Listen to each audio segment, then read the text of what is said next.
Trump has publicly stated that he saw, quote-unquote, thousands of Muslim Americans celebrating the 9/11 attacks in New Jersey, which is the biggest lie imaginable. The real truth Trump or your mainstream media will never mention is the only people actually documented celebrating the 9/11 event were a small handful of undercover Israeli Mossad agents who had been in the U.S. for months and some for years, whose operation was busted by a nationwide FBI sting and were captured on the George Washington Bridge with explosives in their van of their front company, Urban Moving Systems.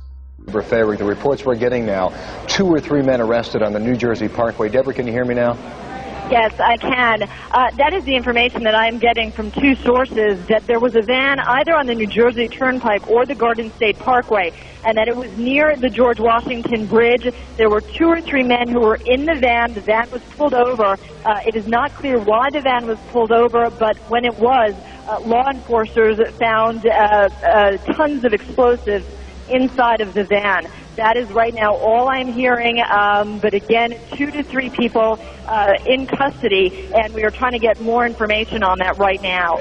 And word late tonight that 2 suspects are in FBI custody after a truckload of explosives was discovered around the George Washington Bridge. That bridge links New York to New Jersey over the Hudson River. Whether the discovery of those explosives has anything to do with other events of the day is unclear, but the FBI has 2 suspects in hand, said the truck load of explosives, enough explosives were in the truck to do great damage to the George Washington Bridge.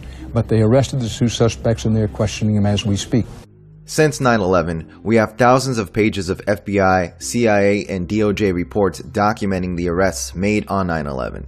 The FBI report outlines the fact that the dancing Israelis were found to have taken 76 photographs, had maps, plane tickets, box cutters, and almost $5,000 in cash.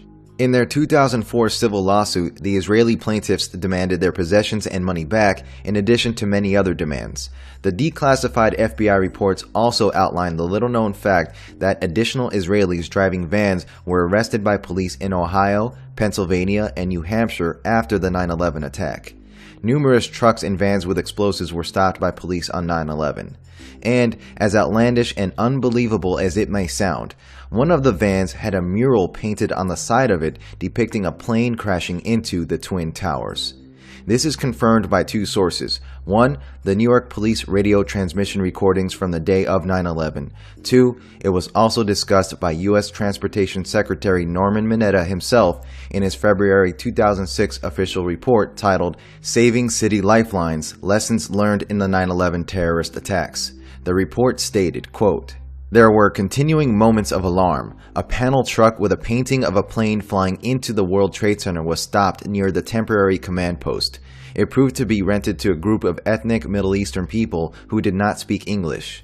Fearing that it might be a truck bomb, the NYPD immediately evacuated the area, called out the bomb squad, and detained the occupants until a thorough search was made.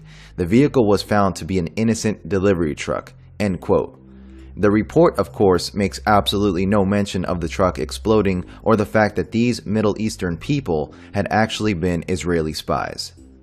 Spencer, I got a message on that plane. It's a big truck with a mural painted of an airplane diving into New York City and exploding. I don't know what's in the truck.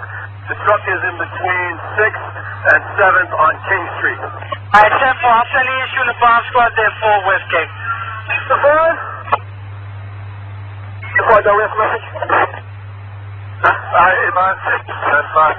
With a mural painted, airplane diving into New York, blowing up. 2 men got out of the truck, ran away from it. We got those 2 under. That's good. Are you holding those 2 guys, Kate?